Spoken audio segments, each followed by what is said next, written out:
May mga alien na naman tayo nagbabalik oh. Gagandang alien na itong mga to. Lalo na tong isa na to. Ito yung nag-Dempsey roll eh. For today mga Lodi, introduce natin yung mga bago nating mantis. Pero bago yon, nag-get nga pala natin itong mga to kay Spider Fries. I'm not sure kung may mga available pa pero chat nyo na lang, okay? So this one is Orchid Mantis. Scientific name Hymenopus coronatus. Napakaliit na mantis pero ganda eh, no? Pero syempre lumalaki pa yan. About 2.5 to 3 inches yung adult na female. Tapos nasa 1 inch lang yung male nila. Para makita nyo kung gaano siya kalaki ngayon, eto eto siya.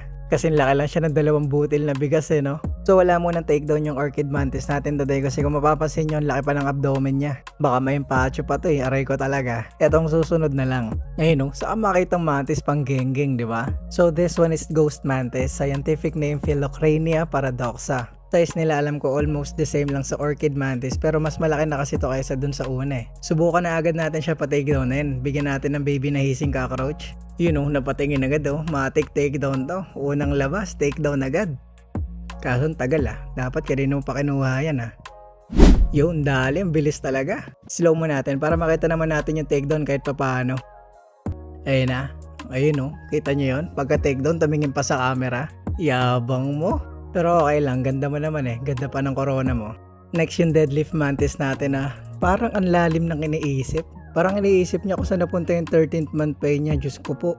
O, kumain ka na lang. Huwag ka na malungkot. Kawawa ka naman eh. Pati yung mga baby hisser ko, napakain ko sa inyo eh. Lipat na natin dun sa nakita niya na yung pagkain niyan. Tagal eh. Yun, dali din talaga.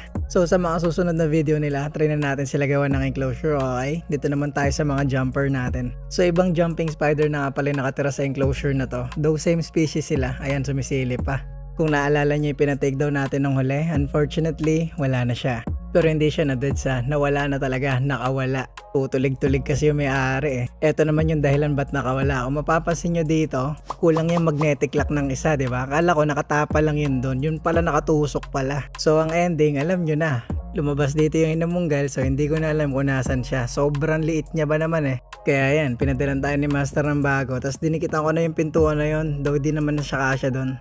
Last update natin kay Nami-san, medyo marami na nakakamiss dahil nagtatanong kung okay pa ba siya eh. So since nilabas na lang din natin si Nami-san, ba't di na rin natin pa-takedownin, di ba? Lapit lang natin sa kanya, pero parang natatakot eh.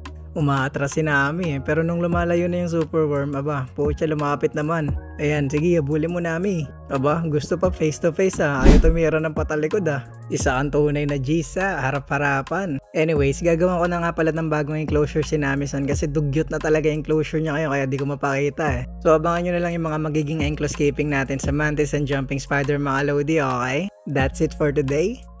Bye-bye!